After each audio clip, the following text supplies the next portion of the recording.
ನಮಸ್ಕಾರ ಎಲ್ಲರಿಗೂ.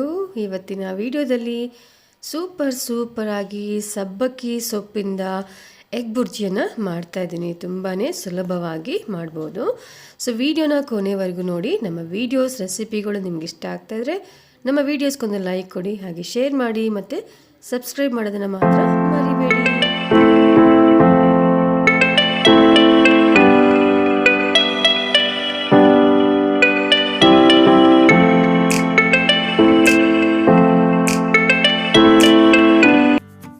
ಈಗ ಮೊದಲು ಒಂದು ಪ್ಯಾನಿಗೆ 2 ಸ್ಪೂನಷ್ಟು ಎಣ್ಣೆಯನ್ನು ಸೇರಿಸ್ಕೊಂಡಿದ್ದೀನಿ. ಎಣ್ಣೆ ಸ್ವಲ್ಪ ಬಿಸಿ ಆಗಲಿ. ಎಣ್ಣೆ ಬಿಸಿಯಾಗಿದೆ. ನಾನಿಲ್ಲಿ 2 ದೊಡ್ಡ ಸೈಜ್ ಈರುಳ್ಳಿನ ಸಣ್ಣದಾಗಿ ಕಟ್ ಮಾಡಿ ಹಾಕಿದ್ದೀನಿ.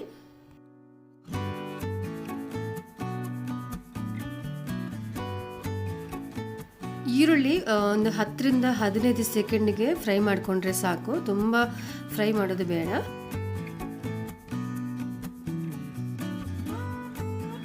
ನಾನಿಲ್ಲಿ 4 ಹಸಿ ಮೆಣಸನ್ನ ಸಣ್ಣದಾಗಿ ಕಟ್ ಮಾಡ್ಕೊಂಡು ಸೇರಿಸ್ಕೊಂಡಿದ್ದೀನಿ.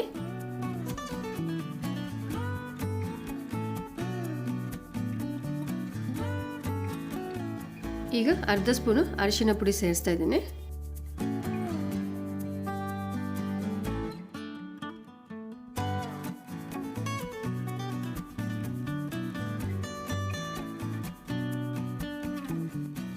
ಈಗ ನೋಡಿ, ನಾನಿಲ್ಲಿ ಅರ್ಧ ಕಟ್ಟಷ್ಟು ಸಬ್ಬಕ್ಕಿ ಸೊಪ್ಪನ್ನು ತಗೊಂಡಿದ್ದೀನಿ. ಅದನ್ನು ಸಹ ಇಲ್ಲಿ ಸೇರಿಸಿದ್ದೀನಿ.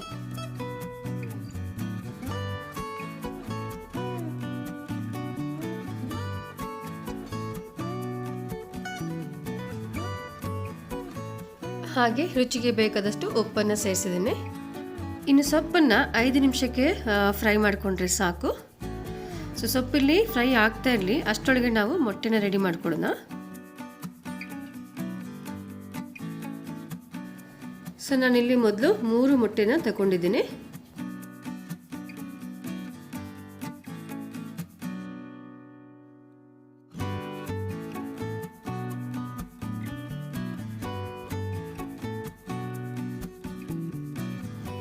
ಈಗ ನಾನಿಲ್ಲಿ ಮೊಟ್ಟೆಗೂ ಸಹ ಸ್ವಲ್ಪ ಉಪ್ಪನ್ನು ಸೇರಿಸ್ತಾ ಇದ್ದೇನೆ.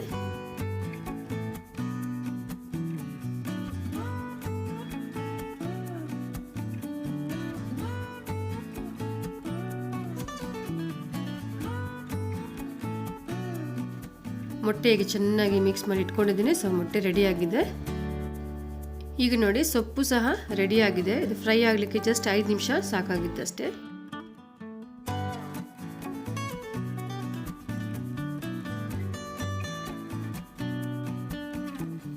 ಈಗ ಮೊಟ್ಟೆನ ಪೂರ್ತಿಯಾಗಿ ಹೀಗೆ ಸ್ಪ್ರೆಡ್ ಮಾಡ್ಕೊಳ್ಳೋಣ.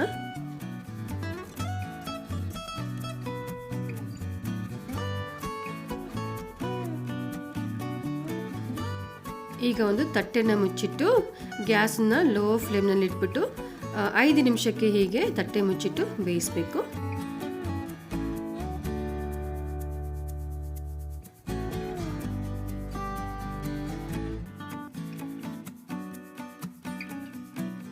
ನೋಡಿ, 5 ನಿಮಿಷ ಆಗಿದೆ. ಈಗ ಒಂದು ಕಡೆ ಚೆನ್ನಾಗಿ ಬೆಂದಿದೆ. ಈಗ ಲೈಟಾಗಿ ಮಿಕ್ಸ್ ಮಾಡ್ಕೊಳ್ಬೇಕು.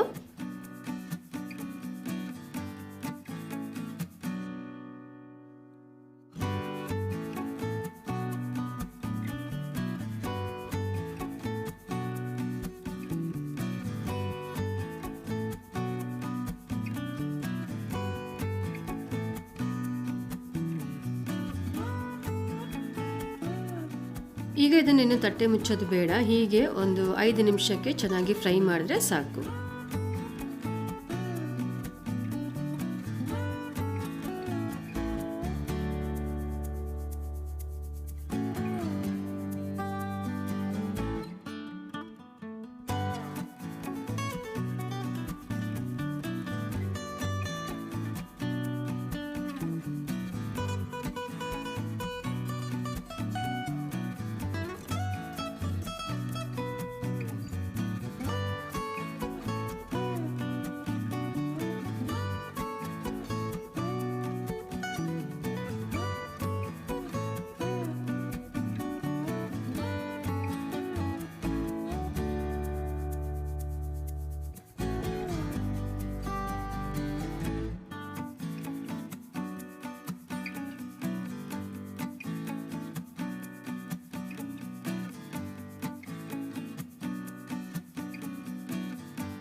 ಸೊ ಎಗ್ ಬುರ್ಜಿ ಸೂಪರಾಗಿ ರೆಡಿಯಾಗಿದೆ. ಚಪಾತಿಗಂತೂ ಒಳ್ಳೆ ಕಾಂಬಿನೇಷನು. ನೋಡಿ, ಚಪಾತಿ ಆಲ್ರೆಡಿ ನಾನು ರೆಡಿ ಮಾಡಿ ಇಟ್ಕೊಂಡಿದ್ದೇನೆ. ಚಪಾತಿ ಸಹ ತುಂಬ ಸಾಫ್ಟ್ ಆಗಿದೆ. ಸೊ ಚಪಾತಿ ಜೊತೆ ಈ ಎಗ್ ಬುರ್ಜಿ ತಿಂತಾಯಿದ್ರೆ ಆಹಾ, 2 ಚಪಾತಿ ಏನು ಒಂದು 10 ಚಪಾತಿನೂ ತಿನ್ಬೋದು, ಅಷ್ಟು ಚೆನ್ನಾಗಿರುತ್ತೆ. ಒಳ್ಳೆ ಕಾಂಬಿನೇಷನು. ಸೊ ನೋಡಿದ್ರಲ್ಲ ಎಷ್ಟು ಸುಲಭವಾಗಿ ಈ ರೆಸಿಪಿನ ಮಾಡ್ಬೋದು ಅಂತ. ಅಫ್ಕೋರ್ಸ್ ಇದು ತುಂಬಾ ಸುಲಭ ಇದೆ. ಸೊ ಏನಂದರೆ ನಾವು ಯಾವತ್ತೂ ಎಗ್ ಬುರ್ಜಿ ಮಾಡಬೇಕಾದ್ರೆ ಏನಾದರೂ ಒಂದು ತರಕಾರಿ ಅಂದರೆ ಸೊಪ್ಪಾಗಲಿ, ಇಲ್ಲ ಮೆಂತ್ಯ ಸೊಪ್ಪು ಸಹ ಹಾಕ್ಕೊಳ್ಬೋದು, ಇಲ್ಲ ಸ್ವಲ್ಪ ಕ್ಯಾಬೇಜನ್ನು ಸಹ ಸೇರಿಸ್ಕೊಳ್ಬೋದು, ಇಲ್ಲ ಕ್ಯಾರೆಟ್ ಆಗಲಿ, ಯಾವುದಾದ್ರೂ ತರಕಾರಿನ ಮಿಕ್ಸ್ ಮಾಡಿಕೊಂಡು ಹೀಗೆ ಮಾಡಬೇಕಾದ್ರೆ ಆರೋಗ್ಯವಾಗಿ ಮತ್ತು ಟೇಸ್ಟಿಯಾಗಿ ಎಲ್ಲರೂ ಸಹ ತಿನ್ಬೋದು. ಸೊ ವಿಡಿಯೋನ ನೋಡಿದ್ದಕ್ಕಾಗಿ ಎಲ್ಲರಿಗೂ ಧನ್ಯವಾದ. ಸೊ ಈ ರೆಸಿಪಿನ ನೀವು ಸಹ ಮನೆಯಲ್ಲೊಮ್ಮೆ ಟ್ರೈ ಮಾಡಿ, ಹಾಗೆ ನಿಮ್ಮ ಫ್ಯಾಮಿಲಿಯೊಟ್ಟಿಗೆ ಕುಂತು ಖುಷಿಯಾಗಿ ಎಲ್ಲರೂ ಊಟ ಮಾಡಿ, ಹಾಗೆ ಎಲ್ಲರೂ ಸಹ ಯಾವಾಗಲೂ ಖುಷಿಯಾಗಿ ಇರಿ.